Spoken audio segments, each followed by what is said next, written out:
Hi, this is Kerby Anderson. Each day we take on the tough issues and provide a biblical perspective to them. The topics we cover are wide-ranging: apologetics, theology, prophecy, creation and evolution, intelligent design, marriage, family, child-rearing, the millennial generation, trends in society, politics, economics, business, religious liberty, the Constitution, public policy, foreign policy, military policy, tensions in the Middle East, abortion, homosexuality, pornography, sexual ethics, media, technology, history, and America's godly heritage. We talk about anything that affects your faith, your family, or your freedom. So don't go anywhere, because Point of View starts right now.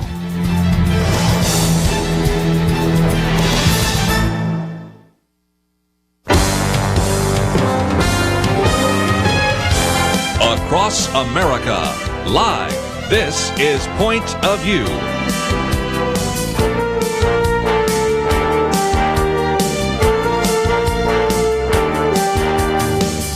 And now, Kerby Anderson. Thank you for joining me today. We're going to spend some time looking at the debate last night between Tim Kaine and Mike Pence. A little bit later in the program, we'll also have a chance to hear from Phil Robertson, a new documentary coming out called Torchbearer. But we're going to focus at least about 90 minutes of our discussion today on the debate. Debbie Georgatos with us with America Can We Talk? And we have links to her. Matter of fact, we got a picture of Debbie next to Phil Robertson. That's kind of a funny picture, Well, thank you.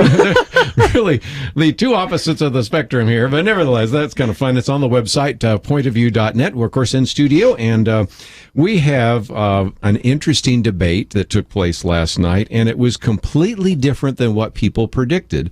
There were many people, Debbie, as you well know, that said Tim Kaine would probably kind of be laid back. He's not really kind of a debater sort. And Mike Pence is pretty good and quick on the uptake, and it almost was completely reversed. So I want to get your comments, and I won't interrupt you 72 times like Tim Kaine did. I'll make that same promise to you. Actually, that was one of the most interesting articles on a website called Conservative Review. They were talking about, before the interview, 5 things you should know. One was that Tim Kaine is very mild-mannered and he's never confrontational. It's almost a boring debating style. In fact, as the debate was starting, one of the commentators had said his main descriptor quite often used is that he's boring. That was about Tim Kaine, and that Mike Pence, on the other hand, is kind of a fighter, and he gets in there and he pushes, so hit the fireworks. They expected them to exchange ideas, but this was it was a complete role reversal between the two. Yeah, just something you would not have expected. Some people said, here's Wall Street Journal, if Donald Trump could make the case for Donald Trump half as well as Mike Pence makes the case for Donald Trump, the New York businessman would be well on his way to the White House.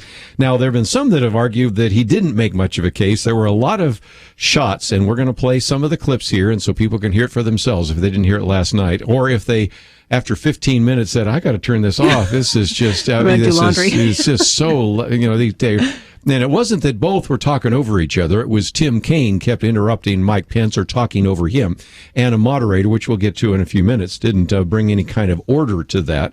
But there is some word that Donald Trump is upset that maybe he didn't get defended as much as he expected. But that's the point. You need to show some level of self-discipline. And if all Tim Kaine has is, well, Donald Trump said this, Donald Trump said that, the future of America is not dependent on some of the stupid things that Donald Trump had to say. That's a true story. I thought that really Governor Pence was masterful, because he didn't completely deviate from the subject of the question, but he wasn't going to go off on, well, yes, Donald shouldn't have said that, and he didn't mean that, and he shouldn't have said this. He did say at least once and maybe twice something along the lines of, he's not a career politician. And that was really, I think a lot of people have thought that during the campaign. They think, well, yeah, if I were trying to make speeches for the first time to, national audiences, I might not be perfect either. And I think people are kind of okay with that about Donald Trump. I mean, his supporters are. But I think that Governor Pence made a decision early on. He wasn't going to just, answer the question precisely, why did Trump say this? But instead, he used every opportunity to sell the message, the plans, the vision, what we, the Trump-Pence team, want for America's future. So I thought he just did a great job.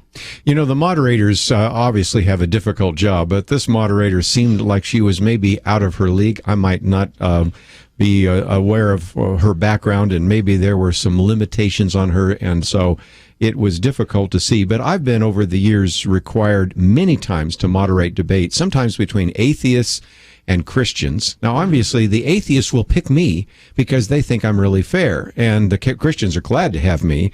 And I know what a fair moderating of a debate looks like, and I didn't get that much of a sense. And I also recognize how when you're a moderator early on, it's almost like the first day in school, the teachers have to be really mean so the kids know that they're serious, and then they can lighten up a little bit. Elaine Quijano, somewhere along the line, needed to bring control back. And, of course, I think there were 16 times when she actually told Tim Kaine to cut it out, if you will. But oftentimes was challenging Mike Pence, rarely challenging Tim Kaine other than just to tell him to be quiet enough so that the governor can finish his sentence. And I just think that wasn't well served either, as we had to watch that for 90 minutes. I would agree with that. And, the first presidential debate, people talked afterward about how the moderator did. I think in both cases, it's a really hard job because you are sitting in front of you. One of these two people will be the future president of the United States. And then last night, one of these two will be the future vice president. And so one factor you're weighing is mostly the listeners, the viewers, are there to be listening to the two candidates. They don't really care about the moderator. Sure. So I'm kind of okay when they let them go longer if they're making a point and they want to finish their point. It's a hard role, but I do think in her particular case last night, she was what I noticed mostly about when she chose to intervene. She did try to tell Senator Kaine several times, sir, hold on, it's not your turn, hold on. But she mostly, what I thought was most notable was how frequently if Governor Pence tried to make any reference to Hillary's emails or the Clinton Foundation, she was very quick to say, no, that wasn't the question. We're over here or someplace else. It was like in the back of her head, whether she was told to or she just wanted to. She wanted to shut down conversation about the things most harmful to Hillary Clinton's candidacy. Yeah, again, I followed a lot of Twitter posts, including most all of yours. As a matter of fact, you really got to sign up for Debbie Georgatos. She is great to follow during a debate because she'll pull out certain things. But Brent Bozell said, why is Pence being called out for not answering questions when Tim Kaine has done that repeatedly? So again, that was one of the other comments that came out of that particular discussion. So let's, if we can, go maybe to our first clip. This is where, again, it was a pretty good opening question, or early on exactly, and that is asking Tim Kaine why people don't trust Hillary Clinton. As a civil rights lawyer in the South with the Children's Defense Fund, First Lady of Arkansas and this country's Senator, Secretary of State, it's always been about putting others first. And that's a sharp contrast with Donald Trump. Donald Trump always puts himself first. He built a business career, in the words of one of his own campaign staffers, off the backs of the little guy. And as a candidate, he started his campaign with a speech where he called Mexicans rapists and criminals, and he has pursued the discredited and really outrageous lie that President Obama wasn't born in the United States. It is so painful to suggest that we go back to think about these days where an African American could not be a citizen of the United States. And I can't imagine how Governor Pence can defend the insult-driven, selfish, me-first style of Donald Trump. As they used to say in the practice of law, objection, move to strike the witness's answer as non-responsive. I mean, this had nothing to do with the question. Yeah. Nothing. He pivoted instantaneously.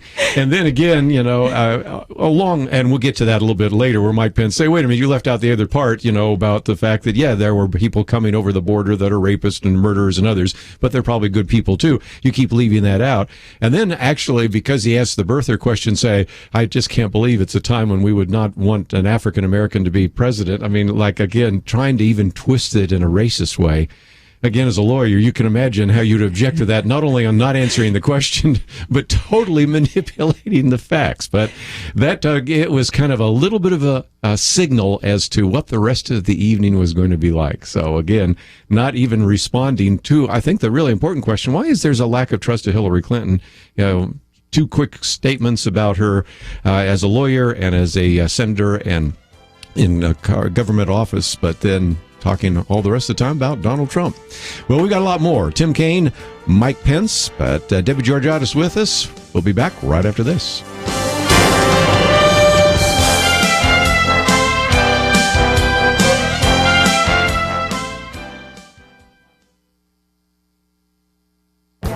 This is Viewpoints with Kerby Anderson. Colorado officials have found examples of what they call very serious voter fraud. What they found is that dead people have been voting in recent elections. One example they cited is of an El Paso County woman who died in 2009 but had ballots cast in her name in 2011, 2012, 2013, and 2014. Apparently, it is not difficult for someone to vote in place of a dead person. The El Paso County officials found 78 deceased people on their voter rolls, and they had previously removed 448 people from the registered voter list since 2012. Voter fraud might not only affect a local and state election, it could also have an impact on the national election. At the moment, Donald Trump and Hillary Clinton are nearly tied in the state of Colorado. Robert Knight was on my radio program last week to talk about his recent column about the lies and myths surrounding voting. Critics argue that voter fraud is a myth and that voter ID laws are unnecessary. Yet we have more than 200 counties in America that have more than 100% of their age-eligible residents registered to vote. The Pew Center on the states estimated that we have about 1.8 million deceased people currently on the voter rolls. Robert Knight also wonders if we're being well served by having so much absentee voting and early voting. An absentee ballot sent to a dead person can be filled out and mailed without any verification. Early voting necessitates having more poll watchers, but also means that we're going to have less volunteer poll watchers as well. Sometimes early voting seems to be merely a solution in search of a problem. An MIT study of the 2012 election estimated the average wait to be 14 minutes. The latest news of dead people voting and the increasing number of precincts with deceased people still on the voter rolls are why we should reevaluate how Americans cast their ballots. I'm Kerby Anderson, and that's my point of view. Thanks to Citizens United Productions and their movie Torchbearer, Duck Commander Phil Robertson argues the absurdity of life without God. Not yet rated. In theaters October 7. TorchbearerMovie.com.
You're listening to Point of View, your listener-supported source for truth. Debbie Georgatos in studio with us today, and if you'd like to join the conversation, 1-800-351-1212. Vice presidential debate last night, the one and only.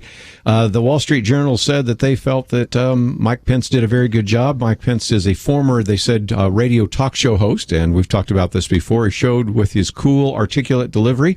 His earnest, low-key demeanor was a notable contrast to Tim Kaine, whose strategy seemed to be to interrupt Mr. Pence at every opportunity.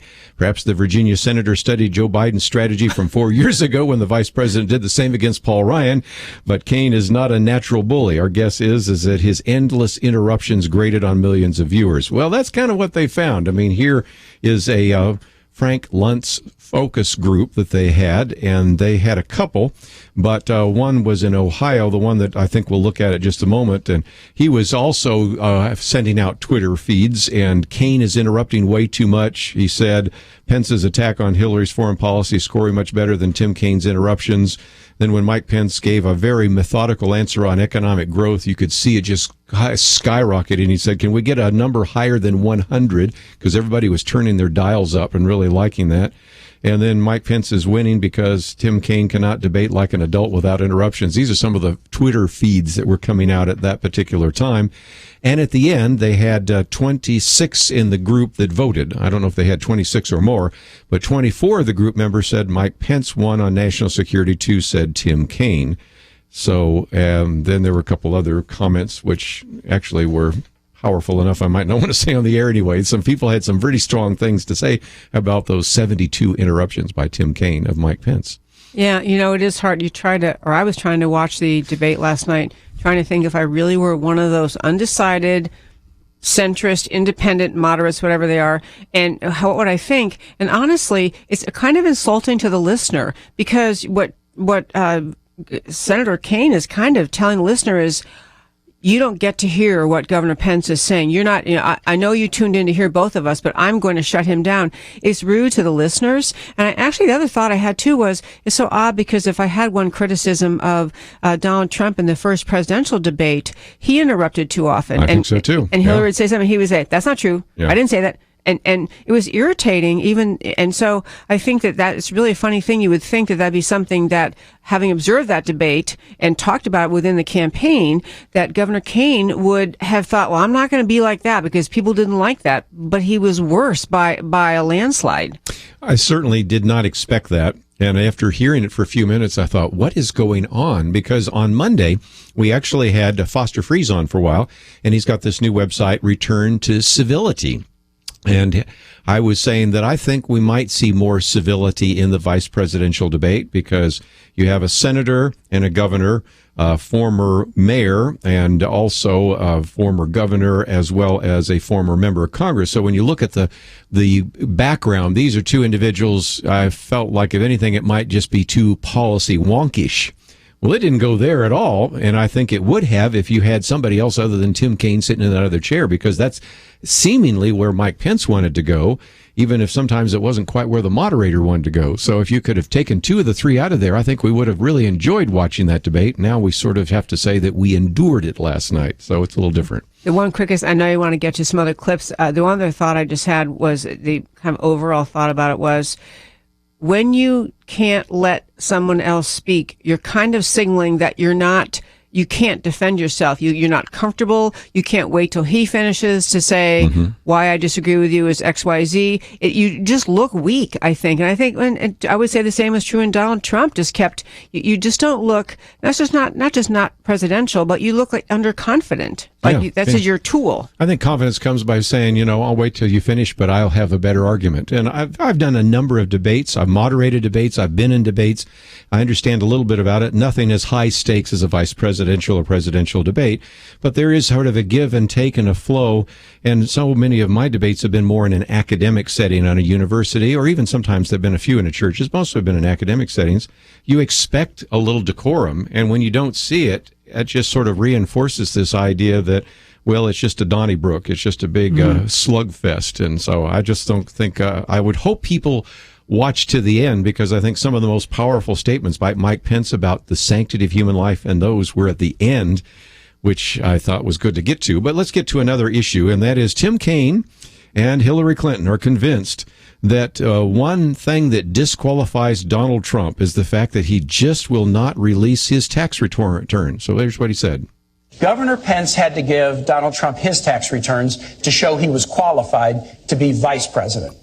Donald Trump must give the American public his tax returns to show that he's qualified to be president, and he's breaking his promise. Elaine, I have to respond to this. You get very little time. I'll be very respectful. Governor. Look, Donald Trump has filed over 100 pages of financial disclosure, which is what the law requires. But he said he would release his tax returns. The American people can review that, and he's going, Senator, all right, he's gentlemen, going to release his tax returns, and the audit Social Security. is over. Richard Nixon released tax returns when he was under audit. They're going to raise your taxes. If you can't meet the Nixon standard, the people at home cannot understand either one of you when you speak over each other. I would please ask you to wait until it is that the other is finished. All right, Senator we're having Kaine, fun up here. On the issue of Social Security. Now, again, you kind of see where we're going on that.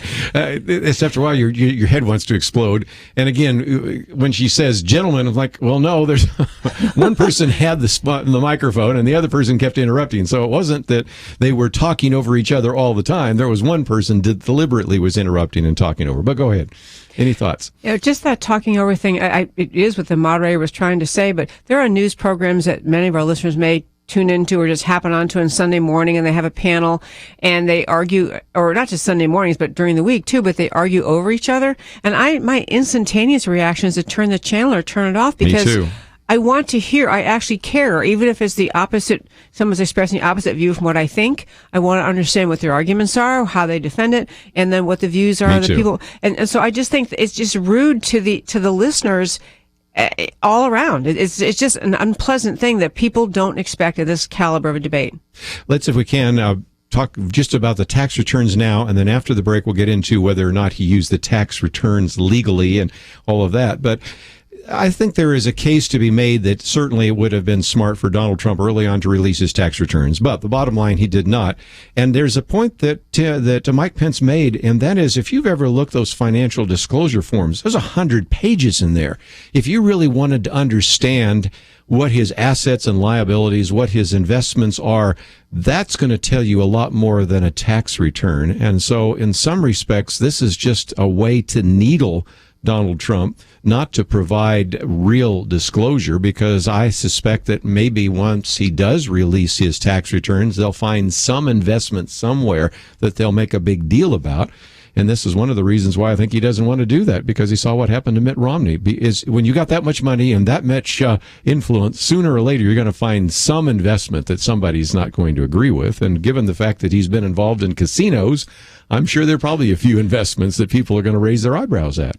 Oh, yeah. This is a pure political calculation that Donald Trump must have made months ago, that whatever things are in his tax returns that could be exploited by the left or by the media are, I'm not saying that there's anything evil or sinister in there, but he made that calculation. This is going to be so much distraction from the campaign that I'm better off not releasing them and deal with the argument about why don't you release them. So I think it's not a law, so he's not breaking the law by declining to release his tax returns, and he could never release them if he wins 2 terms as president. He could not release them. It just creates an issue. So it makes you think, well, there's some one or more things in there he's more worried about, and that's just kind of too bad. I agree with you, Kerby. You're exactly right that what he has released is full of data information. I don't know if you can tell in that, because the argument in this, when he took these few pages that were released and they show the $916 million tax loss in 1995. The outcome of that is that you can take, he may not have paid income taxes for the 18 years going forward after that. So, that alone might be something he's thinking, I can hardly deal with that if I have to tell America I'm a billionaire and I didn't pay taxes for 18 years. Maybe that's all it is. Well, after the break, that's what we're going to look at, because that was the question about that one illegally released form that was then published in the New York Times. This is the same New York Times that would not publish some of the ClimateGate emails because they were obtained illegally. Well, it's pretty clear that this tax return was obtained illegally. What about this? And maybe some people can help us think through whether that affects their particular vote as well. So if you'd like to join our conversation, 1-800-351-1212. Looking over some of the things said last night by Senator Tim Kaine and Governor Mike Pence at the vice presidential debate. Of course, don't forget there's a presidential debate this Sunday as well at St. Louis, but this one last night in Farmville, Virginia. Fascinating. Turned out to not be quite as civil as we thought it might. Turned out to be a lot more contentious. We'll take a break and we'll come back with your comments and some other clips from the debate last night. All that coming up right after this.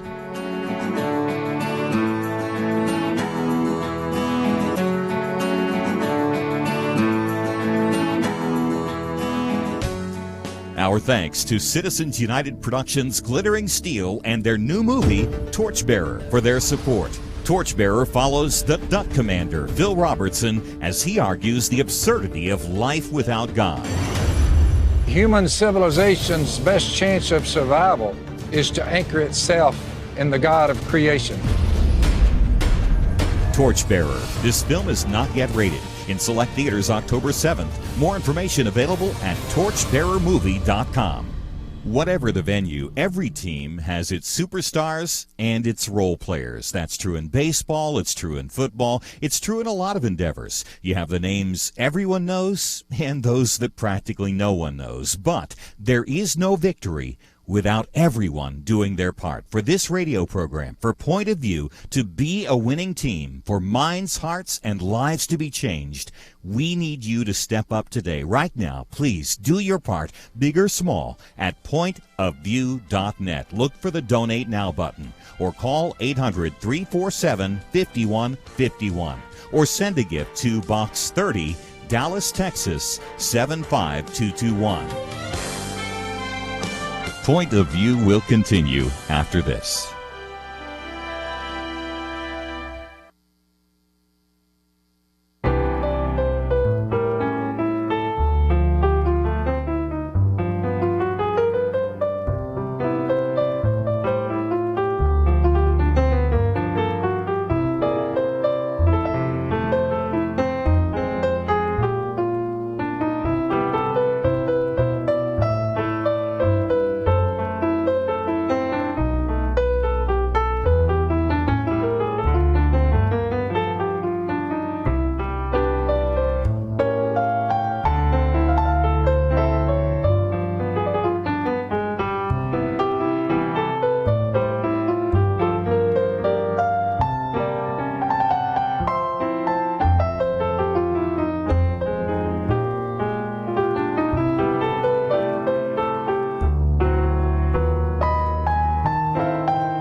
are listening to Point of View. The opinions expressed on Point of View do not necessarily reflect the views of the management or staff of this station. And now, here again is Kerby Anderson. If you'd like to join our conversation, 1-800-351-1212. Looking at the vice presidential debate last night. Debbie Georgatos with us, and let's get into this issue of a loss that the New York Times, in a leaked document, found that indeed Donald Trump took an immense loss in 1995, totaling $916 million. Then the paper goes on to note that it would be enough to allow Donald Trump to pay no income tax, even if he made $50 million per year for the next 18 years. So what about this? Because this was an issue that Tim Kaine made a big point about. He's not paying taxes, so he's not funding schools, and he's not funding the military and all those kinds of issues. What about this? I actually thought that Senator Kaine's comment last night on that was really a window into the difference in the way people see the role of government and job creation.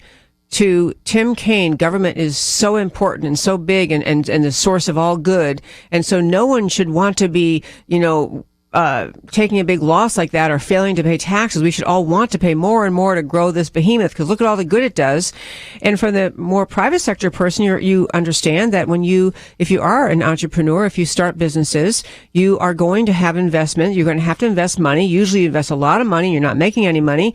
And then I don't have the numbers exactly, but it is something like 1 in 10 new businesses fail within the first year, because it is just really hard to get a successful business going. So if you're kind of private sector thinker or a free market thinker, you're happy with the idea that this guy tried to make a business, and he did. Even at the time that big loss was taken, he's employing people in his building projects who are fellow Americans who are getting a paycheck they can take home and pay their rent or pay their mortgage and put food on the table. So Tim Kaine's all about building government and the wonders of government. And I think people who can appreciate the reality that businesses lose money, and if you have big businesses, you lose big money. And no one's arguing that what Donald Trump did was illegal, that it was in fact permissible. It was permissible in the tax code. And the subject of what's legal, what's not, if I can say my thing from Harvard. So the executive editor of New York Times said in September of this year on a panel at Harvard, he said, I would publish a story on Donald Trump's taxes, even if it means risking jail time. And the truth is, he is risking jail time if he authorized this, because this is the unauthorized publication of private tax records, and he had no permission to receive them and certainly to publish them. So anyway, but I just think the larger point is back to what I was saying a moment ago. It's just, Tim Kaine thinks the wonders and virtues of government. Who wouldn't want to pay more? And most Americans think, and as Donald Trump did, I wouldn't pay any more than I'm obligated to. Well, their other question that some people had is why has he hidden it? Why did he hide all of that? And actually, I did not know this until a few days ago, because I don't read Donald Trump's books, but one of them, The Art of the Comeback, he did say in there that back in the 1990s, he nearly lost $1 billion. Well, we now know it was $960 million. So he actually had said that in one of his books, interestingly enough. But it gets back to this whole issue as whether or not Donald Trump used the tax laws legally, and Mike Pence had some things to say about it. Donald Trump is a businessman, not a career politician. He actually built a business. Those tax returns that came out publicly this week showed that he faced some pretty tough times 20 years ago. His tax returns that showed he went through a very difficult time, but he used the tax code just the way it's supposed to be used, and he did it brilliantly. How do you know that? You haven't seen his tax return. Because he's created a business that's worth billions of dollars today. How do you know that? Donald Trump started this campaign in 2014. He said, if I run for president, I will absolutely release my taxes. He's broken his first promise. Second, he stood on the stage on the stage last week, and when Hillary said you haven't been paying taxes, he said, that makes me smart. So it's smart not to pay for our military. It's smart not to pay for veterans. It's smart not to pay for teachers. And I guess all of us who do pay for those things, I guess we're stupid. Governor Pence had to give Donald Trump his tax returns to show he was qualified to be vice president. Donald Trump must give the American public his tax returns to show that he's qualified to be president, and he's breaking his promise. Well, again, a lot of this gets down to whether or not it's wrong to be taking tax breaks. And David French said, in all my years on this planet, speaking to friends and family on the left and right, I've never, not once, heard anyone say, I could have taken that business expense deduction, but I decided the troops needed the cash more than me. Yet to read the Twitter, one would think Donald Trump is a monster for apparently using legal tax breaks to offset future earnings. Now, as I understand it, he's sitting in with these bankers back in 1995, hoping that they don't just put him under. And he makes the case that I'm worth more to you when I still have the business open than if you drive me into bankruptcy. So it's kind of one of those interesting things that most of us don't think about. But, your husband started businesses. My wife, I know, started some small businesses. And since I do the taxes, remember how oftentimes those first couple of years, all it are just little losses, because we never had big businesses. But, there was a loss, and then finally a success. You don't turn a business around, and sometimes a tax break allows businesses to stay into business long enough so that you do get the tax revenues that Tim Kaine was talking about.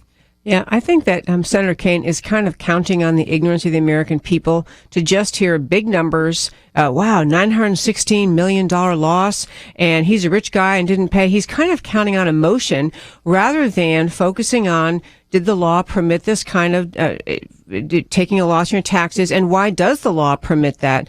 And the answer to why the law permits it is because overall our society is fiscally more healthy when people attempt to create businesses that will create jobs, will create products or services other Americans want. This is the essence and nature of a free market system.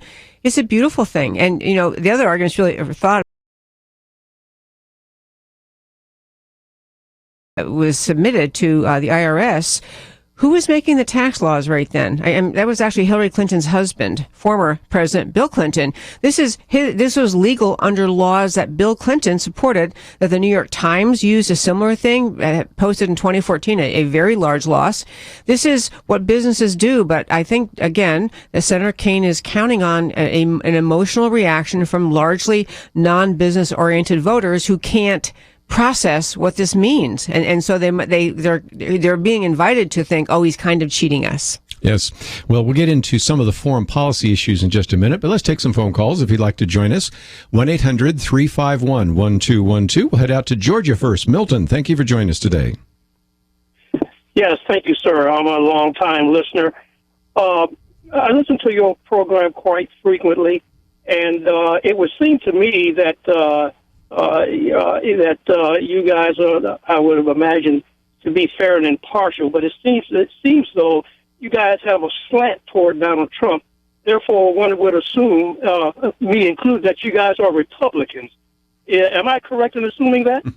I think you can make that assumption, sure. And if there's a slant that I have, it's to Mike Pence. I mean, I think you've heard us say enough about some of the discouraging things that we've heard from Donald Trump. But if there's anybody out of those four individuals that I really have respect for, it is Mike Pence, because he, as I said, calls himself first a Christian, then a conservative, and then a Republican. So I think that gives you a little bit of an idea, too. Debbie? My quick thought on that, yes, I do vote Republican, but I really try to vote for principles. And to my sense, the Republican Party is the one that is still rooted and grounded in the idea that this is a Judeo-Christian nation whose founding was based on those ideas. And the Constitution and the Declaration of Independence and limited government are all ideas that the Republican Party embraces and the Democrat Party fights. Mm-hmm. Milton, any follow-up? Thank you very much. Well, appreciate your phone call, and keep listening because we'd love to get your comments as well. When we come back, I want to get into a couple of issues. One was, okay, here's a good example of something that Donald Trump seems to say from a number of times about Vladimir Putin. I mean, what is the deal with this? And then Tim Kaine even had some fun by saying that really, Donald Trump just loves dictators. He's got his own kind of Mount Rushmore. It was interesting to hear that back and forth. So we'll get into some of the foreign policy issues, which were few. If there's anything that frustrates me about both of these debates, the presidential debate and the vice presidential debate, they were insult-laden and issue lacking in many areas. Now, occasionally, sure, they did talk about some of these economic issues, but even today, as we're playing some of these clips, the ones that surfaced and the ones that people are talking about, those are the ones I'm trying to play, they had more to do with insults And then they did to actually talk about whether you support this particular policy or something else.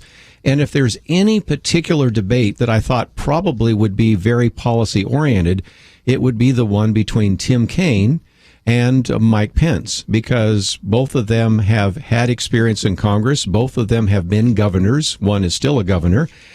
And they are different as night and day on every issue, from life to marriage to economic growth. And I thought they would spend a lot of time, maybe even in such a policy discussion, that a few people's eyes would glaze over. But that's not what happened last night. So we'll see if we can get into a few of those policy issues. And let me take at least another phone call when we come back from the break before we get into some of the foreign policy stuff. So if you have some comments about taxes or domestic policy, give us a call, and then we're going to get into some of the things that Mike Pence and Tim Kaine said about foreign policy. We'll be right back.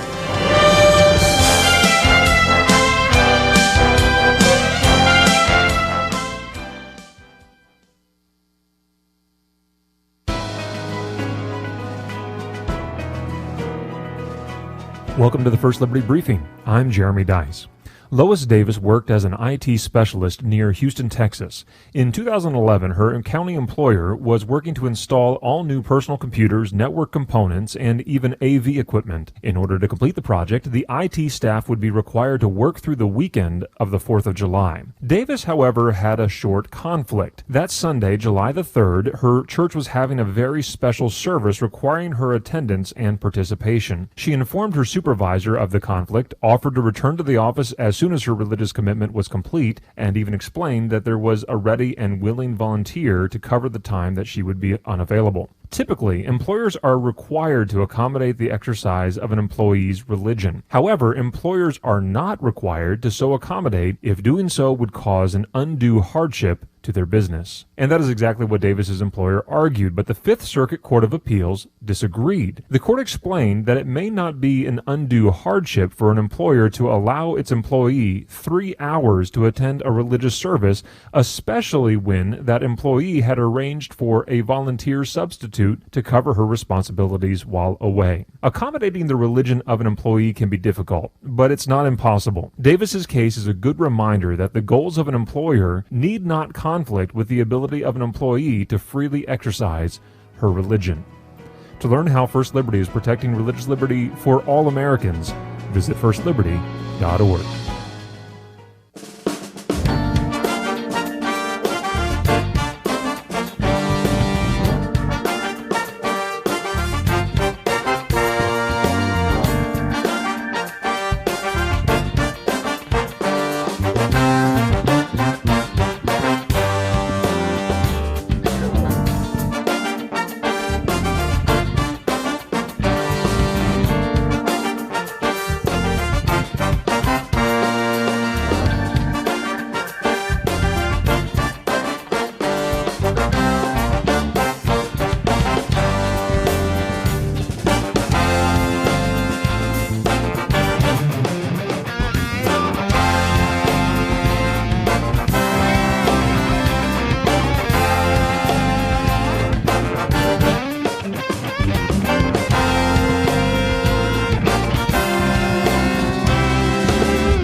Now, back to Point of View, your listener-supported source for truth. Talking about the vice presidential debate last night, and Debbie Georgatos with us. Let's go back to the phones, 1-800-351-1212.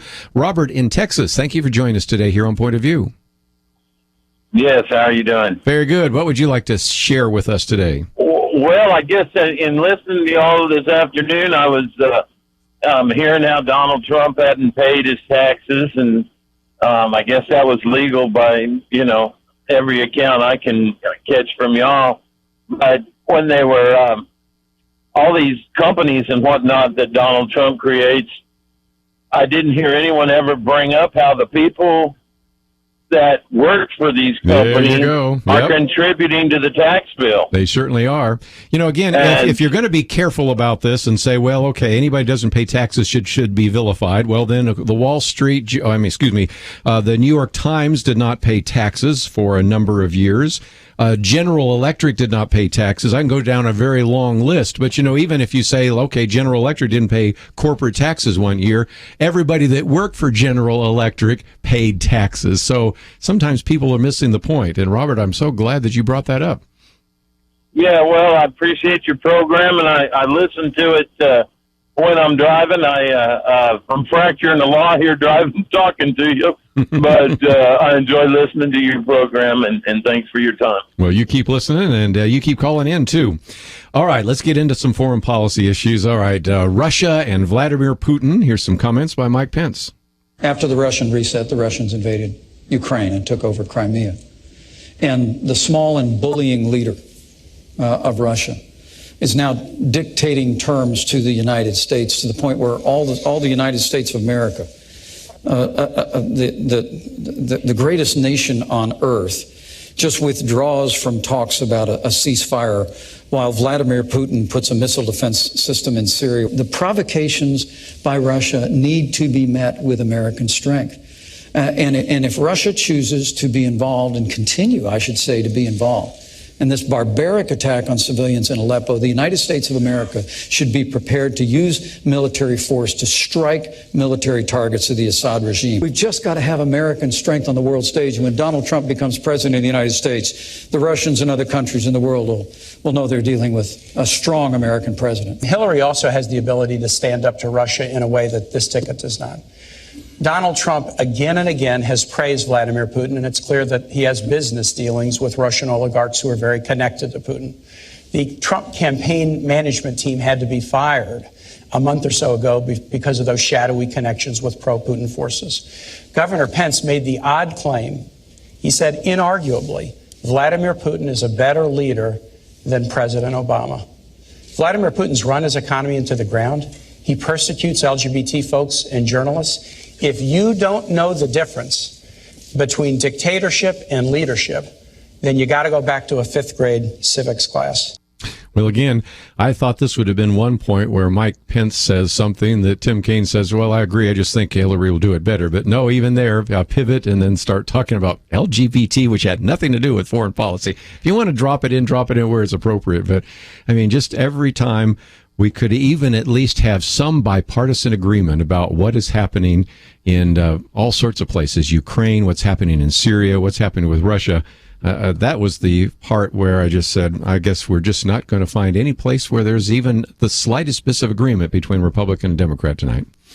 You know, the other interesting thing, because it is accurate that during this campaign, Donald Trump has said positive things about Vladimir Putin. But, you know, in a funny way, he's not saying, he doesn't ever say, I love that he's so harsh. I love that he picks on people. He is recognizing that Vladimir Putin is leading with strength. He's leading his nation with strength.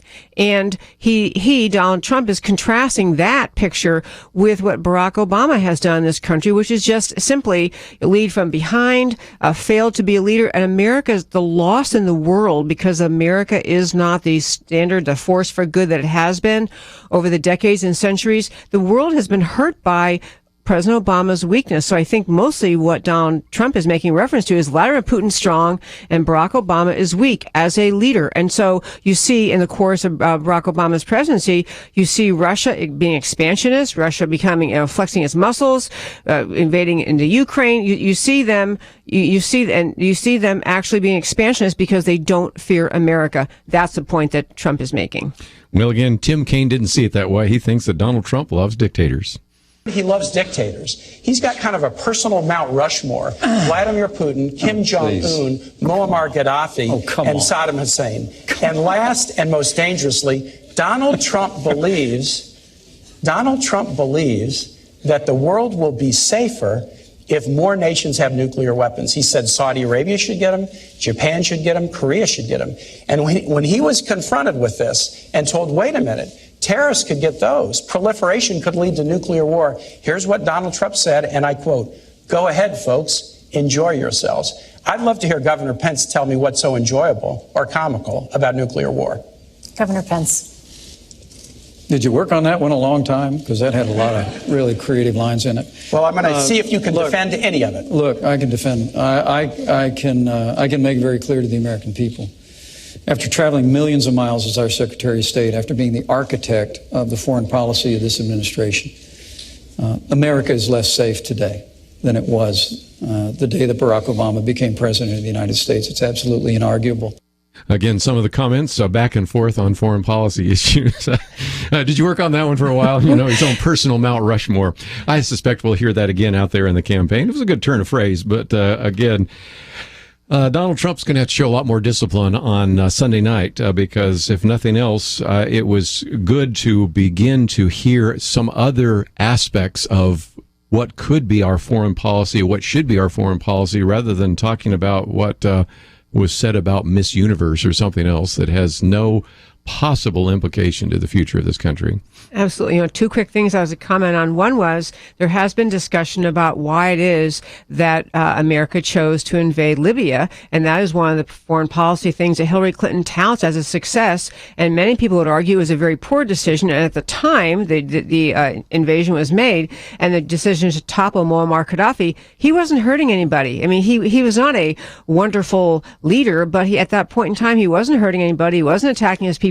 It would have been fine to leave him alone. And so I think the comments about, Gaddafi didn't need to be taken out it's not the same thing as Trump saying, he was the greatest leader ever. So what Senator Kaine was trying to say last night that, that Donald Trump praises Gaddafi, I don't think he does, but he does say about Gaddafi, I believe he's been saying there was no reason to take him out, no reason to engage in that.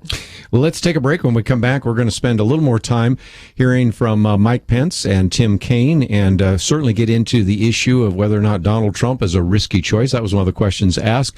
What about this issue of abortion and what would happen with a pro-life presidency versus a pro-choice presidency, and some other things that are very important. But just before we take a break, let me mention, as I did yesterday, that we certainly do encourage you to visit the website. You're going to find some articles, one that's very good on how these VP candidates are going to be much more important than they were in the past. Also one that I've entitled, Mike Pence is not a bigot, because it was good on some issues there. But as you go to the website, you'll also see our Pray, Organize, and Vote material, my Viewpoints commentary today on dead people voting. But most importantly, as I mentioned yesterday, we notice every 4 years, just before the election, giving drops, and it has dropped. And so once again, we have gone to the mailbox, and there's very little there. And so if you have been kind of just waiting to support this ministry, can I ask you to consider what you might do right now? You can go to the website, pointofview.net, and click on the donate button, or of course you can call our pledge line number, 1-800-347-5151. It's a different number than our on-air number, 800-347-5151. We've noticed it almost every time. As the uncertainty of an election comes up, people forget to support this ministry. So if you can help us out, we would greatly appreciate it. We'll come back and we'll continue our conversation about the vice presidential debate. Then we'll have a chance to hear from Phil Robertson about his new film. All that coming up right after this. Why does Kerby Anderson do what he does? Because he believes in God's ability to use you to make a difference. There's a real need for us to articulate a responsible biblical perspective and to give people an understanding of what is happening in the world, and in addition to educating them, to then empower them to go out and make a difference for Christ. Together we can push back the growing darkness. It's not going to be easy, but by God's grace, it is happening, one person, one community at a time. Join us in this mission. Become a monthly partner. $1 a day, $30 a month will make a huge difference. Or perhaps you can do $100 a month. We need partners of all sizes. We need you. Give today online at pointofview.net. At the top of the page, next to the Donate Now button, click on Become a Monthly Partner. Pointofview.net. Mail your donation to Point of View, Box 30, Dallas, Texas 75221, or call 800-347-5151. Point of View will continue after this.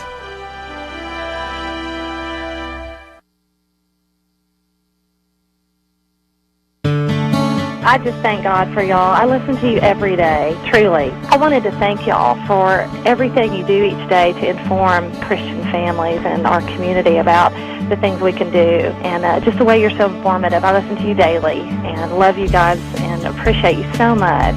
God bless you, Kerby, for keeping this show so on track and for the decades of wonderful help to this nation that Point of View has been. We're all big fans of your work, and we pray that God will just prosper it.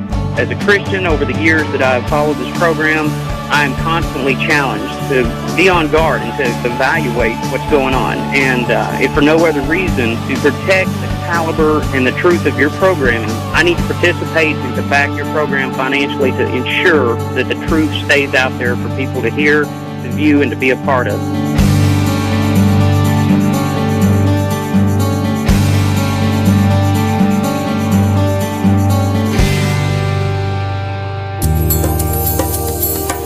This is Point of View Radio.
Hi, this is Kerby Anderson. You know, each day we take on the tough issues and provide a biblical perspective to them. The topics we cover are wide-ranging: apologetics, theology, prophecy, creation and evolution, intelligent design, marriage, family, child-rearing, the millennial generation, trends in society, politics, economics, business, religious liberty, the Constitution, public policy, foreign policy, military policy, tensions in the Middle East, abortion, homosexuality, pornography, sexual ethics, media, technology, history, and America's godly heritage.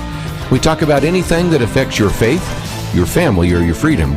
So don't go anywhere, because Point of View continues right now.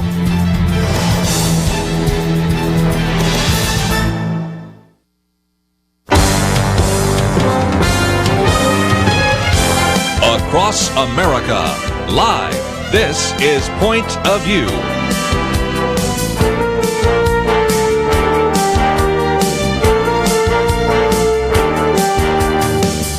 And now, Kerby Anderson. Second hour, if you'd like to join our conversation, 1-800-351-1212. Debbie Georgatos with us. We've been looking at the vice presidential debate last night. We'll play a few more clips, but also take some of your phone calls.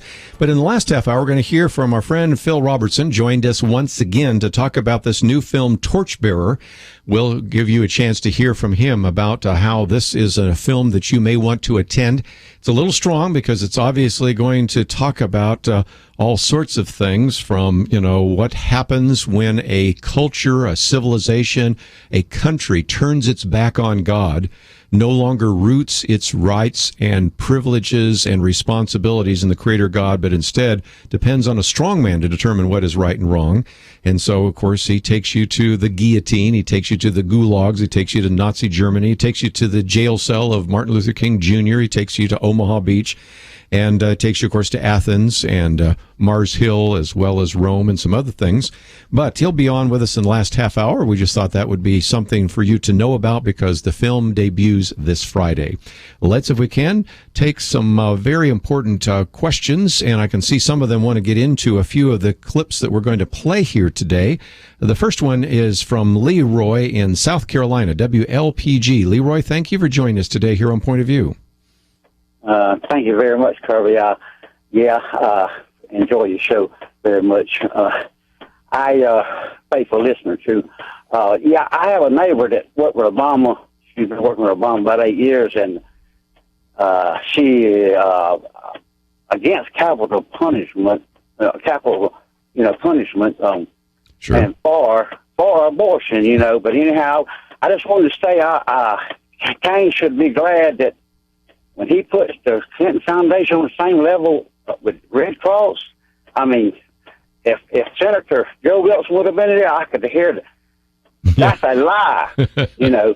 Yeah, there is a little difference between the Red Cross and the Clinton Foundation, as we've talked about before with Peter Schweitzer and some of the real significant concerns with the Clinton Foundation. Now, Tim Kaine's response was, well, look at the Trump Foundation, you know, and they violated some rule, which I think, again, was stupid on their part. Of some of their money ended up going to a political candidate. But there's a difference of degree. And again, it's just one of those issues that I hope gets fleshed out in the next couple of debates, or people take the time to read the book or watch the 1 hour video, Clinton Cash, or go to Hillary's America or something, just to educate them about those issues. So, Leroy, you're really right on target there. And one of the things we're going to get into in just a minute is Tim Kaine making a very important point about him being Catholic. Of course, he is. And that at one point in time, Mike Pence grew up Catholic, but then had a born-again experience and calls himself an evangelical. So I want to get to that in just a minute. I see one of our callers. But before we do, let me pick up just this one comment that was question asked of Mike Pence. Is Donald Trump a risky choice? You have said Donald Trump is, quote, thoughtful, compassionate, and steady. Yet 67% of voters feel he is a risky choice, and 65% feel he does not have the right kind of temperament to be president. Why do so many Americans think Mr. Trump is simply too erratic? Well, let me say first and foremost that Senator, you and Hillary Clinton would know a lot about an insult-driven campaign. It really is remarkable. At a time when literally, in the wake of Hillary Clinton's tenure as Secretary of State, where she was the architect of the Obama administration's foreign policy, we see entire portions of the world, particularly the wider Middle East, literally spinning out of control. I mean, the situation we're watching hour by hour in Syria today is a result of the failed foreign policy and the weak foreign policy that Hillary Clinton helped lead in this administration and create. The newly emboldened the aggression of Russia, whether it was in Ukraine or now their heavy-handed approach. Their heavy-handed approach. You both have said Vladimir Putin is gentlemen, better. we're going to get to Russia in just a moment, but I do want to get back to the question. Elaine, thank you, Senator. These guys have praised Vladimir Putin as a great leader. How can they defend that, Senator? We do have that coming up here. Yeah, again, well, I just wanted to give you a sense of that one. But let's see if we can get into the one I can see most of our callers wants to address, and that is this issue of abortion, Catholic teaching, and the rest. And I wanted to just give you a chance to hear from Tim Kaine, and then we'll take some of your phone calls. I think you should live your moral values. But the last thing, the very last thing that government should do is have laws that would punish women who make reproductive choices. And that is the fundamental difference between a Clinton-Kaine ticket and a Trump-Pence ticket that wants to punish women who make that choice. It's really not. Donald Trump and I would never support legislation that punished women who made the heartbreaking choice to end a pregnancy. And why did Donald Trump say that? We just never would. Why did he say that? Well, look, he's not a polished politician like you and Hillary Clinton. When Donald Trump says women should be punished, or Mexicans are rapists and criminals, or John McCain's not a hero, he is showing you who he is. Senator, you whipped out that Mexican thing again. Let's welcome the children into our world. There are so many families around the country who can't have children. We could improve adoption so that families that can't have children can adopt more readily. Why those children don't you trust women to make this choice for themselves? We can encourage people to support life, of course we can, but why don't you trust women? Why doesn't Donald Trump trust women to make this choice for themselves?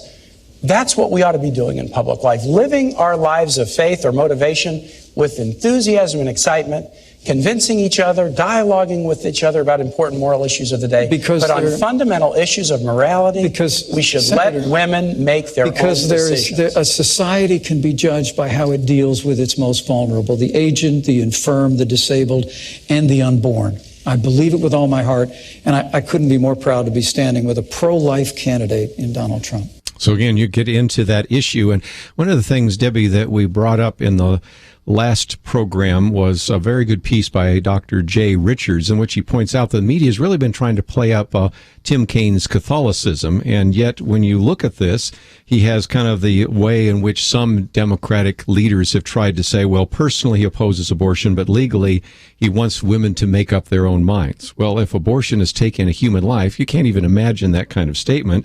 And Tim Kaine originally, apparently from what I understand from this article, at one time was pro-life. Now he has a 100% rating from Planned Parenthood. Of course, Mike Pence has sponsored more pro-life legislation than probably anybody you could put on that stage. On the issue of marriage, again, Tim Kaine recently suggested to a group of LGBT activists that the Catholic Church needs to change its opposition to same-sex marriage. But at one time, he believed as marriage between one man and one woman. So he's changed, and as I think Jay Richards accurately said it, on Catholic issues, on Catholic non-negotiables, evangelical Mike Pence is better than Catholic Tim Kaine. So I see some of our callers want to address that after the break. Any thoughts? Oh, sure. This is a really interesting political phenomenon to observe. You simply cannot thrive. You cannot move up in the ranks of the Democrat Party without checking the box that says, I am 100% pro-choice. And this whole argument that why can't women be told or trusted to choose? If a woman murdered her newborn baby who was 30 seconds old, she would be charged with murder. And it's somehow that bizarre line that says, yes, but she hadn't quite delivered yet, so then it's okay. I mean, I don't think that line works anymore. I know the Democrats use that line, but it doesn't work. Well, we'll take a break, and then we'll take some of your phone calls. 1-800-351-1212. We'll be right back.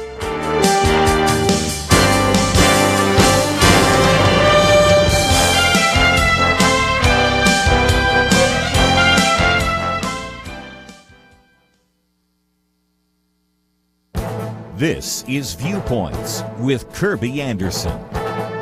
Colorado officials have found examples of what they call very serious voter fraud. What they found is that dead people have been voting in recent elections.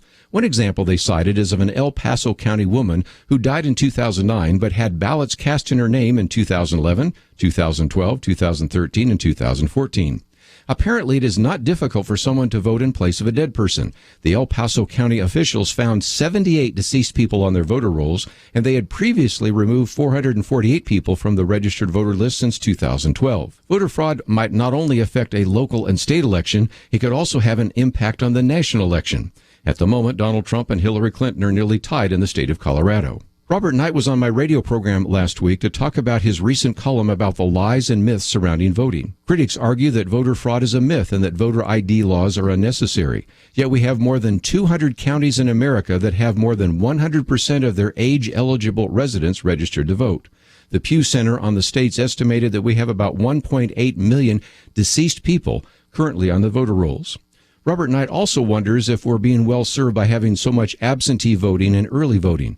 An absentee ballot sent to a dead person can be filled out and mailed without any verification.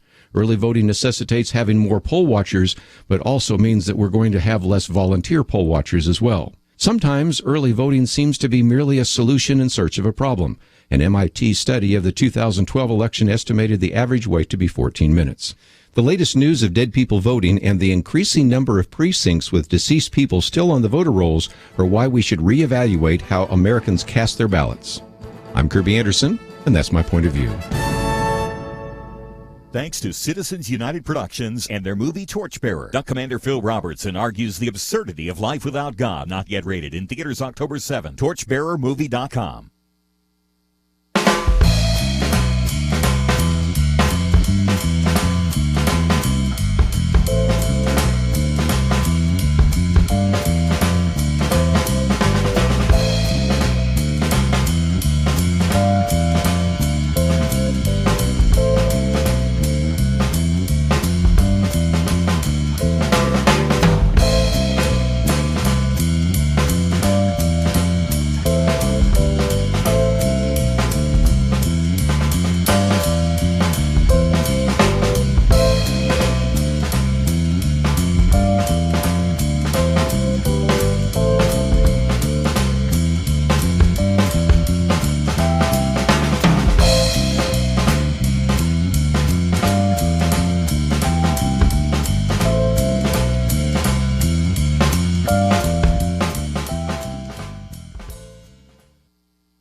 You're listening to Point of View, your listener-supported source for truth. Back once again, Debbie Georgatos in studio with me, and we'll take your phone calls.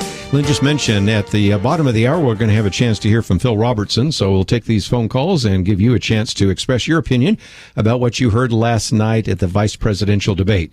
We'll head out to Texas, KBJS. Patricia, thank you for joining us today. Hello. Thank you for taking my call. Sure. I had just a couple of comments. One, at the beginning, Kane reminded me of Donald Trump in the first of the primaries where he talked all over everybody and no one would stop him. And that just reminded me of Kane. He was so rude and interrupting. But the other thing is how he got so sentimental looking, talking about his Irish Catholic upbringing. Every Catholic I know is against abortion. That don't mean they all are. Everyone I know is. Mm-hmm. But to me, he's like, if he won't stand for what he believes, then if he believes it's wrong, why don't he stand for that? And because everybody knows, they think it's a woman's right, but it's not a wart on your skin or something to get rid of. So I just don't understand how anybody can not stand on what they believe and call themselves a Christian. Or a Catholic. I mean, even if you say, well, I'm going to follow the teachings of the church, which I disagree with because I use the Bible as my guide. But okay, even if you say I follow the teachings of the church, I recognize that Catholic bishops and even popes sometimes have made statements about immigration or tax policy, whatever, but those are not binding on Catholics. But abortion is. And so when you have a number of Catholics, some that serve in the Supreme Court, some that that have actually served as former Speaker of the House or majority leaders, or in this case, a vice presidential candidate who says, I'm a Catholic in good standing and I was taught by Jesuits and I was a missionary to Honduras, but on this issue, I'll just let a woman make a decision. If indeed the Catholic Church is taught that there's life in the womb, if that's what the Bible teaches, and frankly, that's what biology teaches, to then just say, well, let a woman make a decision, there's a problem with that, isn't there, Patricia? Yes, it is. And not only main punishment, I don't know, a lot of women may feel punished when they've had an abortion, but I think that's their conscience getting to them because they realizing what they did. I don't know where their punishment's coming from, but it reminds me, though, of Adam and when Eve went to the serpent. She knew she wasn't supposed to eat of the fruit of that tree, but when Satan said, did God really say that? You know, she fell into that lie. And so these people are believing a lie that it's a woman's choice when they claim to be saved. And it's not the Pope he's going to see when he dies. It's going to be the Lord God he's going to stand before. Well so said. I just think they need to really look at their own personal self and stand on what they say they believe and quit going with the flow of the liberal left wing. Sure. That's all I have to say. Well, it was good. And again, I did not know this until I read the piece by Jay Richards, but apparently Tim Kaine has changed his position. And Debbie, that's kind of back to your comments. If you're going to be successful in the Democratic Party, and let's face it, he actually served as the chairman of the Democratic Party until they turned it back to Debbie Wasserman Schultz, you've got to fall in line, and that means you got to check the box that I'm pro-choice, check the box that say I will go against my own church's teaching on marriage and support the LGBT agenda, because otherwise you don't get a position of authority, and you certainly wouldn't be selected as the vice presidential nominee. Absolutely true. And it has to be very frustrating for earnest Catholics who do try to actually adhere to their church's teachings. And they watch someone who is succeeding. I mean, this is a Catholic who's seeking the second highest job there is in the country, the vice presidency. I think it's got to be really confusing for them. And we were talking in the break a little bit about the role of the Pope. And I think a lot of current Catholics, or a lot of Catholics today, I've heard them say, well, I don't like this current Pope too much. I think it has to be a befuddling thing when you look to other people to tell you what's really right. Well, if Tim Kaine says I can be Catholic and pro-choice, well, then maybe I can be too. If the Pope seems to say that this is okay, or he's calling into question some other thing, it's unfortunate, because what it should do is just drive you back to the scriptures and say what is God saying. Let's go to Ohio, WGGN. Bill, thank you for calling today.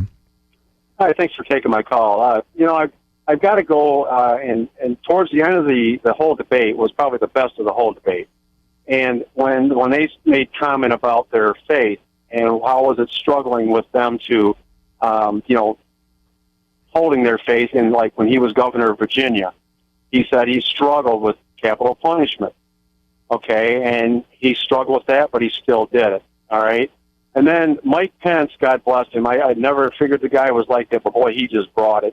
And when he said that I knew you from my mother's womb. Psalm 139. I was cheering when that was being said. I was blown away. I mean, that was awesome. My wife and I go, yes, because we prayed before this thing even started. That would be black and white as far as what was happening. And anyway, and in the same breath, Tim Kaine can be pro-life. He struggled with criminals who deserved what they got, but yet when you have the most innocent people will ever be is when they're a baby.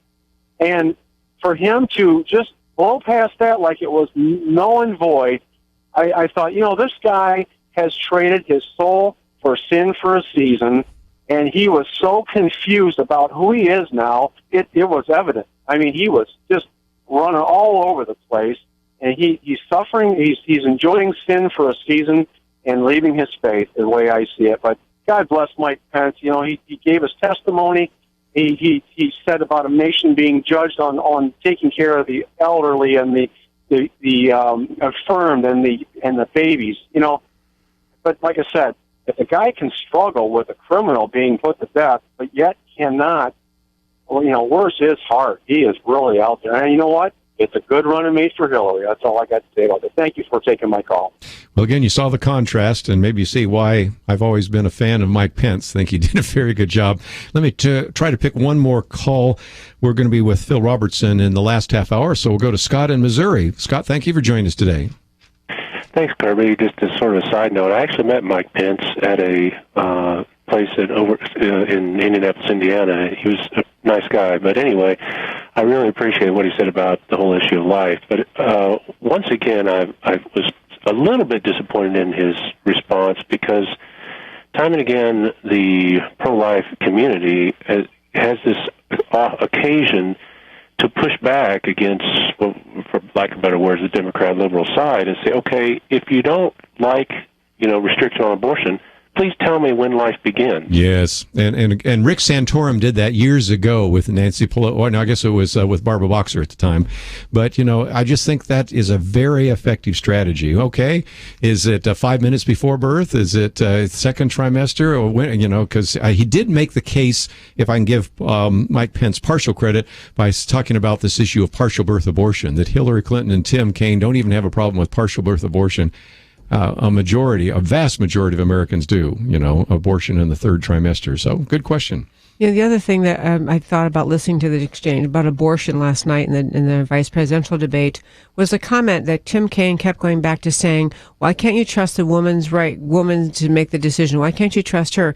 It is as though there's that law should be devoid of values. And when the truth is you can't commit murder or burglary or a whole host of crimes because we do have morality interlaced in the law. And that's the reason you can't kill your child after he or she is born. And so that same, it just seemed like missing the mark to try to argue for Tim Kaine to try to argue about abortion as being, why can't you trust women? It's not about trust women or not trust women. It's about the idea, do we protect life or not? Do we have principles underlying our laws or not? And if we do, then those principles should be carried forth. And protection of life certainly should be a principle underlying American law. Apologize we didn't get to all the calls, but we did want to hear from Phil Robertson. This new film coming out called Torchbearer is one that I really do encourage you to see in your local community. And it, again, underscores so many of the things we've been talking about here today. So we're going to have a chance to hear from him. And as we go to the break, as I mentioned before, we are certainly in need of your financial support. It happens every 4 years. I've been around long enough, been doing this for 30 years now, so I know what happens. And as we get closer to the election, everybody gets real uncertain and nobody thinks about supporting their local ministries, their local radio station, sometimes even their church. And so we've seen giving drop. And so this is why I come to you with a request that if you have been thinking about supporting Point of View, now would be a very good time.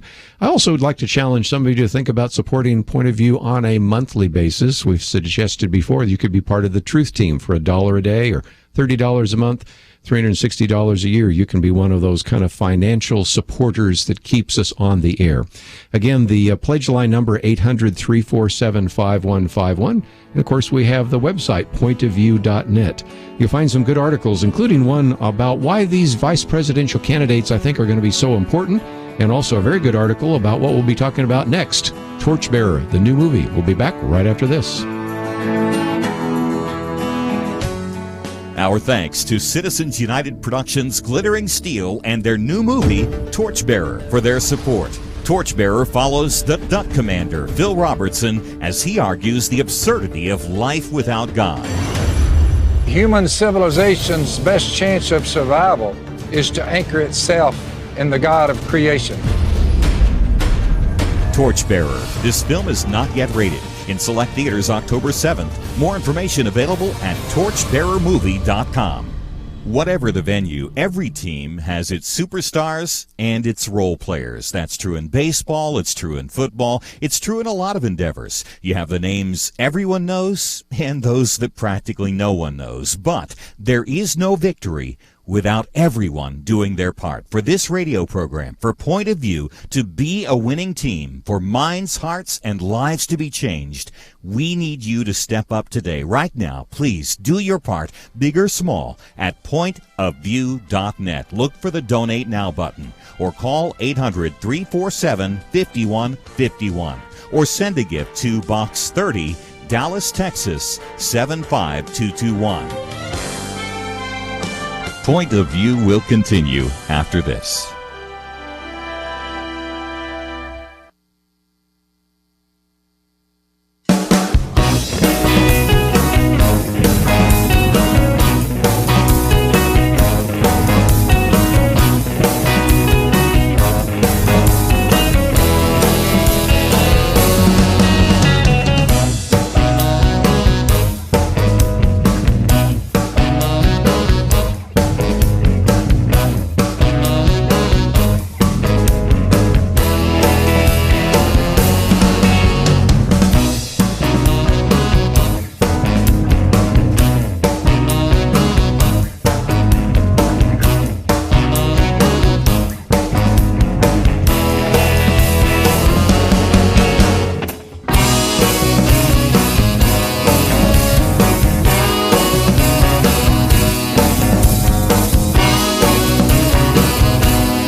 You are listening to Point of View. The opinions expressed on Point of View do not necessarily reflect the views of the management or staff of this station. And now, here again, is Kerby Anderson. Privileged to have with us now Phil Robertson, who's been with us before. New film coming out, Torchbearer. When man stops believing in God, he'll believe in anything. And Phil Robertson, welcome back to Point of View. Hey, good to be here. It is a documentary, and I'd love to have you explain a little bit because you have a chance to go to places like Athens and Mars Hill and Rome and Paris and Auschwitz and even to the Reverend Martin Luther King's jail cell in Birmingham, Alabama, to mention just a few. And I know that the real function of all of this is to help people understand that if you reject God, a civilization that does so end up really in nihilism and decay. But tell us more. Well, that basically is the thrust of the documentary. It's a sobering thing when we toured Europe over there. It was very sobering when you get in a place like Auschwitz and you get in some of those blocks down below underground where one guy decided, Adolf Hitler, that a whole group of individuals were not worth anything. So they ended up in those death camps, women, children, and I've said this before to some of the folks I've talked with earlier today. Their fingernail marks were still up and down those walls where those women and kids try to claw their way out of there. It was actually pretty overwhelming to just be there. You could smell the death there. So that's basically the documentary is about what happens when you remove the God of the Bible, whether in past history, the Greeks, the Romans, or the Babylonians, all the way back to there. You work it forward, and you finally end up with people like Adolf Hitler and Hirohito and Joseph Stalin and this latest crop of Islamists. The film is a brutal look at a historical account of what happens when one forgets God or one's empire forgets God. And it's a sobering thing. I'm hoping that maybe through this, it's a brutal film because once God is removed as the anchor of a nation and you allow men to determine right and wrong, well, you'll get guys like Adolf Hitler that'll say, well, this whole group of people is not worth anything. It's my decision, and then the rest is history. And it just goes on and on and on, and if an empire or an individual's thinking is not vetted through the Word of God, you're not going to see any love come out of them. That's what it amounts to. So we're basically trying to get America and Europe to look at this. The Europeans, by the way, seem to be more intense about what the movie's about because we showed it over in Cannes, France, at the festival over there. And the Europeans, they came to me one after the other after some of them viewed it, and they said that was kind of the unveiling of it. And they said, listen, Mr. Robertson, we lived it. We lived what you portrayed on that film under Nazism and communism. And they said, having lived it, you just don't realize how much we thank you for showing that. They said, at the end of the day, Jesus and his death for our sins and his resurrection, it's all we have. So they were really in tune with what was going on, more so than us, although, we shed a lot of blood ourselves.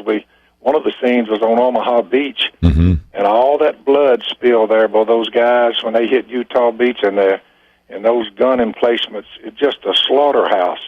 And those young men, Americans, gave their life not to conquer. They didn't come to conquer anyone. They came to liberate. So we pointed that as an example of what godly people, when God is their anchor, what they will do for each other.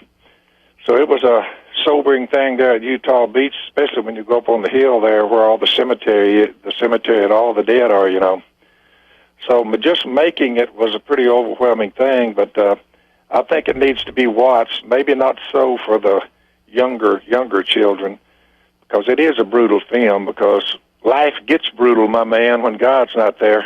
That's for sure.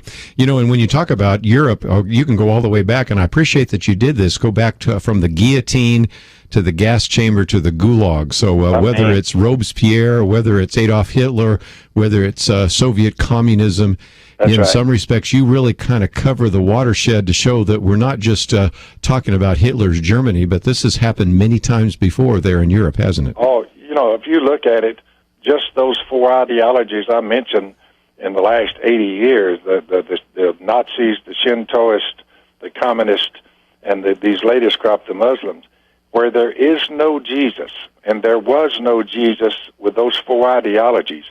Even in our own country, this thing that bubbled up in the late 50s with the beatniks, morphed into the hippies, and then it just kept going from there. A lot of people don't realize, you say, whatever happened to all those people?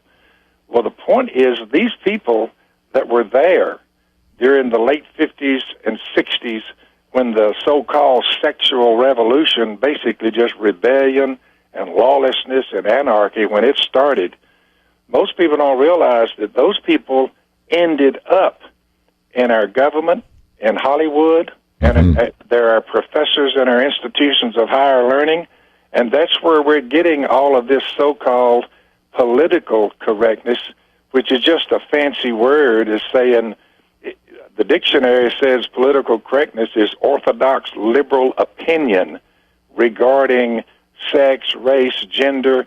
So all of that junk is coming forth, and I hate to say it, but those ex-burned out hippies and beatniks have ended up in positions of power and influence, and that is why we are going down the road we're going down. We have forgotten our God for the most part in America, and it does not look good. But Miss Kay and I, all we do is deal with the ravages of what our culture is putting forth, and so on a daily basis we deal with all of the sexually confused and all these sins, drunkenness and drugs like you wouldn't believe. All we do all the time is point people to Jesus, to try to get them to love God and love each other. I've been saying all day here, talking to the various news outlets, I don't see the downside, my man, in loving God and loving each other, for crying out loud. Yes, for sure. Let's talk about some of the positive things. First of all, in the film, you are actually on Mars Hill, and this year I had a chance to stand there as well, where the Apostle Paul in Acts 17 gives a speech and introduces Christianity to the Greeks. I know you've said that was one of the more overwhelming feelings you've ever had. What happened was, when I got up on top of that hill, and I looked at the same view, but it was much better shape at that time, because now it's pretty well crumbling, but all those idolatrous objects of worship that the Greeks were bowing down to. But when I looked around, Paul spoke to the members of that Areopagus, about 75 or 80 great thinkers of the day. Well, when I was standing there, there were visitors from all over the world. Well, they didn't know we were fixing to do a film shoot there. So when they got the cameras ready, the film crew, and the director, old Steve Bannon with Citizens United, he's the one that directed the thing, when he said, "and action," well, I had memorized the whole speech, and so I started in, and when I looked at all those visitors, I was viewing them, and I played like they were the Areopagus, the members of it. Yes. So when I'm speaking, listen to this. When I got done with that speech, many of them wept. Wow. They burst into tears after they heard that. And Bannon and the film crew looked around and they said, "Did you see that, on how that affected those people?" And I said, "I noticed that."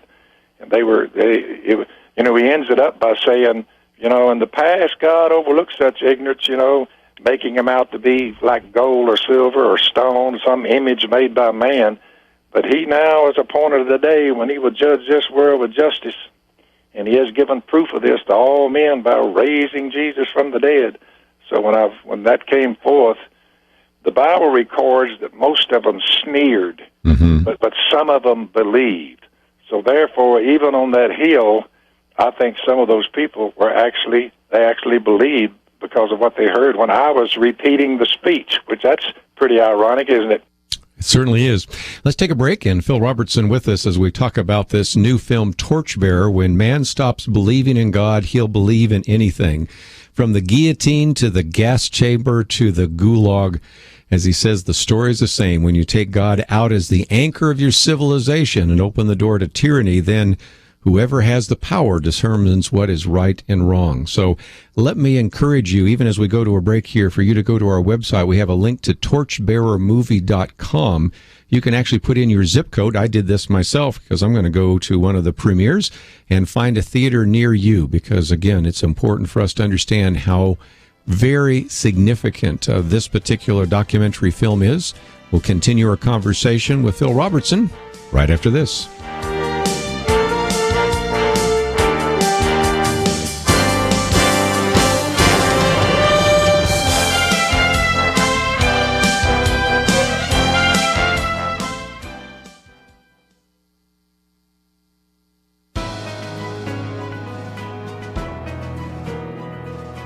Welcome to the First Liberty Briefing. I'm Jeremy Dice. Lois Davis worked as an IT specialist near Houston, Texas. In 2011, her county employer was working to install all new personal computers, network components, and even AV equipment. In order to complete the project, the IT staff would be required to work through the weekend of the 4th of July. Davis, however, had a short conflict. That Sunday, July the 3rd, her church was having a very special service requiring her attendance and participation. She informed her supervisor of the conflict, offered to return to the office as soon as her religious commitment was complete, and even explained that there was a ready and willing volunteer to cover the time that she would be unavailable. Typically, employers are required to accommodate the exercise of an employee's religion. However, employers are not required to so accommodate if doing so would cause an undue hardship to their business. And that is exactly what Davis's employer argued, but the Fifth Circuit Court of Appeals disagreed. The court explained that it may not be an undue hardship for an employer to allow its employee 3 hours to attend a religious service, especially when that employee had arranged for a volunteer substitute to cover her responsibilities while away. Accommodating the religion of an employee can be difficult, but it's not impossible. Davis's case is a good reminder that the goals of an employer need not conflict with the ability of an employee to freely exercise her religion. To learn how First Liberty is protecting religious liberty for all Americans, visit firstliberty.org.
Now, back to Point of View, your listener-supported source for truth. Okay, for a few more minutes as we talk with Phil Robertson about this new documentary film, Torchbearer. When man stops believing in God, he'll believe in anything. Let me again encourage you to go to the website, pointofview.net, or you can go to torchbearermovie.com, either place. But again, one of the key principles in this documentary is that civilization's really only chance for survival is to anchor itself in the God of creation. Yeah, and you mess with that, and there's hell to pay as it goes. So basically what we're trying to do here is we're actually calling America to repentance. We hope they will repent and turn to God by faith, and we implement the teachings of the New Testament, the teachings of Jesus, and we're led by the Holy Spirit of God, and what you will see come forth from us is love, joy, peace, patience, kindness, goodness, gentleness, self-control. So it seems to be a hard sell in America, and I catch a little flack because of it, but I don't hold it against the people. I'm used to it. If you remember Jesus, who never made a mistake, look what they did to him. So when they come my way, all I get is a little bad mouth and a little vitriol and a little hatred and a few insults, but it doesn't bother me at all. I still love them, and I just keep going and share the gospel. I hope the American model of Christianity has not really been a good model, because we keep God confined to these church buildings. Our people need to realize, the people of God, they need to get out and be more leavening and need to be more light and more salt in the earth, in the public square. You see what I'm saying? Certainly. We talk about that so often. Yeah, go ahead. Sure, Romans 12, offer our bodies as living sacrifices, holy and pleasing to God. So I'm trying to get people to understand, they've got God run out of Hollywood, the news media. They ran him out of our universities and our junior highs and our high school and out of government. So we basically have just got him driven into these church buildings, and our culture, I'm sorry to say, is turning into a land of lawlessness and depravity. It's a sad thing to watch, really. I never thought I would see it in my lifetime, but here it is. So I would call on my fellow brothers and sisters worldwide, actually, to go forth and to present the case for Jesus and God. Nobody can tell me that we wouldn't be better off if we just decided today, why don't we try just a couple of the top 10 and view it for a year and see how it works out? Why don't we all agree to not murder each other and not steal from one another? Let's try a couple of them and see if we're better off. Yes. Well, you talk about Romans 12 because before that even talks about the idea that we should not be conformed to this culture, or in Colossians 2 it talks about we should not be captive to this culture. So that's it. It is interesting that you kind of end the film with scenes of baptism. And I think in some respects what you're saying is, again, this is the idea of true conversion and living biblically every single day. That is the message. And someone told me, someone else told me today, they said they shed tears when they saw the simplicity. None of this is really complex. God did become flesh. Our calendar documents it. It's 2016 years since Jesus came down in flesh. He died on a cross for the sins of the world, was buried, in 3 days was rose from the dead. So I'm thinking, let's see now. Our sins have been removed. God in his mercy has done that, and he will raise us from the dead. I'm thinking, that's about as deep as I think we need to dig into this Bible. So why? Because of that, why don't we love him and love each other? So I'm thinking, let's see, life and immortality. I noticed that America spends billions on drugs of all sorts trying to stay alive, but my man, Obamacare or all the drugs in the world is not going to keep us out of the ground. So I'm going with Jesus until somebody comes along with a better story, and I haven't found it yet. It's a good one. Let's, for just a few minutes, talk about how people can get involved. We have a very involved listenership, and certainly, again, this is something that was directed and co-written by Stephen Bannon, you mentioned, and, of course, it will be showing up in limited release initially into a number of select theaters on October 7th. And then there will be a way for people to watch it on different platforms. So talk about how some of our listeners can, first of all, watch it, and then how they can get their friends, neighbors, coworkers, and family members to some of these events. If they'll look up, you have to remember something. I'm a guy, first of all, I'm not any kind of ordained preacher or anything. I'm just a guy that lives on the riverbank who follows Jesus. But they can find some information if they look up torchbearermovie.com. Right. And that'll let them know. That'll give them a little update on some more releases and whatever. They can follow it from there, torchbearermovie.com. And again, we'll have that link on the website for people to find right now. But just before we go, talk about what you would hope people could use this movie for and how we should be living as Christians in this world. I would think that if people saw this, it's a brutal film because it gets brutal when there is no God. I would hope that people would turn to God in faith, and they would look at their culture and see how we are spinning downward, especially over the last 8 years. It's just been sad to watch. I would hope that they would say, let's turn over a different leaf. Let's turn to God. Let's love him. We have immortality that's given to us, which is, you can't even comprehend it, how gracious and merciful God has been to us.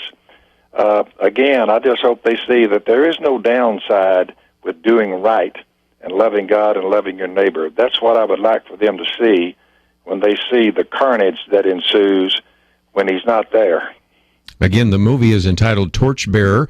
When man stops believing in God, he'll believe in anything. We have a link to torchbearermovie.com. You can enter your zip code and find a theater near you in select theaters October 7th. And again, there's other resources that we will certainly be making available to you as well, because eventually this will be something that you can show even in your home. So, Phil Robertson, always great to have you on the program, and thank you for joining us today here on Point of View. Thanks, man. Well, again, just a good opportunity for you to use this particular film to educate others. You know, he's kind of like an Old Testament prophet, challenging this modern post-Christian worldview, what's happening in our culture. And again, it really takes you to Athens and to Rome and Paris and Auschwitz and Omaha Beach and the jail cell of Martin Luther King Jr., as well as to talk about some of the lessons from history. But there's a real obvious lesson, and that is turn your back on the God of creation sooner or later. And usually sooner, human rights will simply be the will to power of a ruler who makes himself or herself the determinant of what is just and right. So again, go to the website, pointofview.net. We have a link to Torchbearer, themovie.com, and we have lots of great resources there today. If you appreciated some of the conversation we had about the vice presidential debate with Debbie Georgatos, let me encourage you to go and listen to it again or pass it on to others. We also have some action items, one of which, of course, is to make sure that you're registered to vote. By this time next week, a lot of you live in states where you no longer can be registered to vote. If you received an email from me last night, you know what I said. That is, we have found from some of the research by George Barna that 14% of Americans who think they're registered to vote are not. That means 1 in 7. Make sure you're not one of those. So we have some links so that you can double check and make sure that you're registered to vote. More importantly, make sure that your children, who probably aren't thinking about this, if you have older children, are registered to vote. And we've made that very easy for you to do. My viewpoints, commentaries there about dead people voting. We want the right people to vote, and we want to make sure you're registered to vote. And most importantly, as I mentioned today, we do need your financial support. So if you can help us out, even as we go off the air, you can call our pledge line number, 800-347-5151, 347-5151. Of course, the website is pointofview.net. I want to thank Andrew, Catherine, and Shamil. We'll see you back here tomorrow.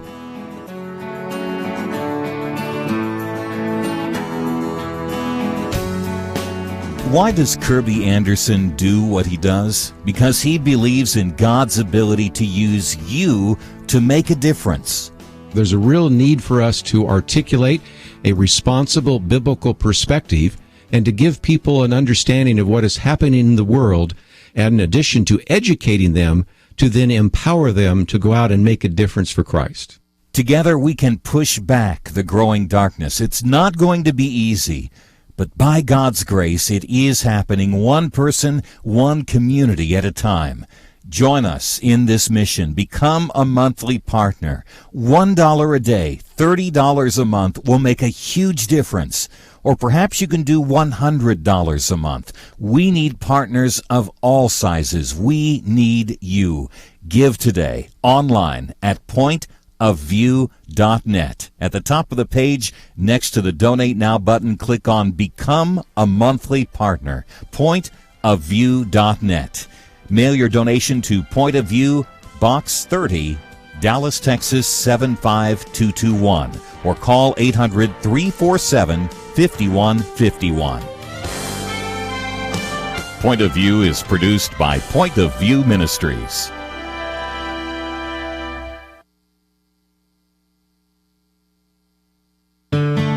I just thank God for y'all. I listen to you every day, truly. I wanted to thank y'all for everything you do each day to inform Christian families and our community about the things we can do, and just the way you're so informative. I listen to you daily and love you guys and appreciate you so much. God bless you, Kerby, for keeping this show so on track and for the decades of wonderful help to this nation that Point of View has been. We're all big fans of your work, and we pray that God will just prosper it.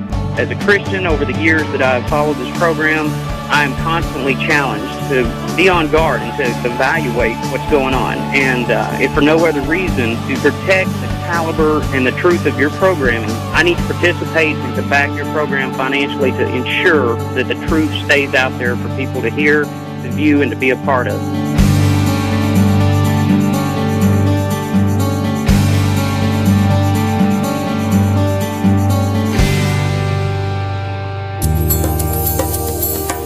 This is Point of View Radio.